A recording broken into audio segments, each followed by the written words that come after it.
so many of financial professionals' clients, they might have been the first generation to build.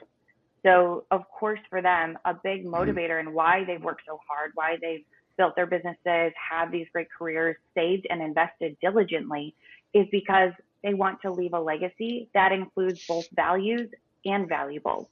So if their vision or their goals for their legacy means that you have to adjust the plan because of potential changing policy, I don't see why that wouldn't be on the table.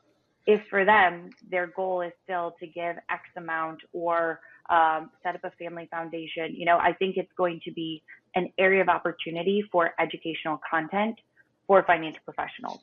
And kind of what we were talking about, when you use those stories, it's social proof. And social proof is how we help clients see themselves in someone else that benefited from what you did. So sharing stories of how you helped families like them, or how you helped set up an estate plan similar to what the goals are that they have for theirs.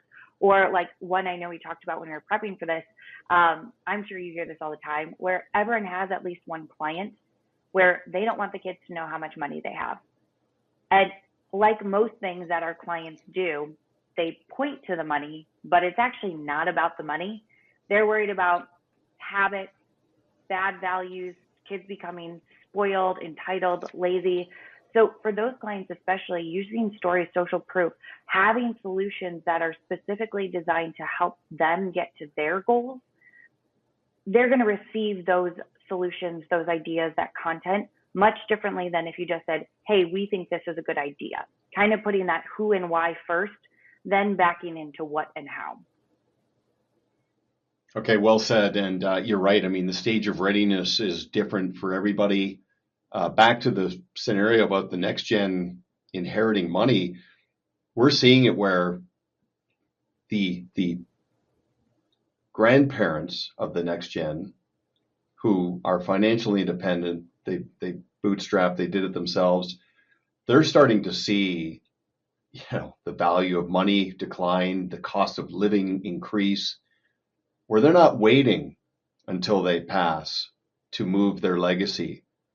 They're gifting now, and there's consequences, of course, of that. And I'm not putting you on the spot from a tax perspective, but I think just from a stage of readiness perspective, advisors need to be aware of that. And so let's sync that. So let me see if I've got this right, and you might want to correct me on this, but a progression. So a family phone call, great first step. 20-minute AMA, ask me anything, great second step. Potentially third step, client testimonials. Building on that momentum is a good fourth step, a deeper dive, like panels, events, things like that. Absolutely. So the goal is to strike a balance between being the family's financial professional and the individual's financial professional. So when you work with the family capital, you might do family meetings, family offsites, special events. Like last holiday season, one of our financial advisors here in Chicago knew that their clients' 3 daughters were coming into town, asked them what they wanted to do, and they did a cooking class around the holidays. So setting things like that up. Also, we have a team in Indianapolis who's getting ready for next gen programming, where they're bringing together these Gen 2s, Gen 3s who are all around the same age or same life phase so that they can learn from each other. Because if we're talking about very affluent families, especially those that have a family enterprise, some of these younger generations are just experiencing things that a lot of their peers can't relate to.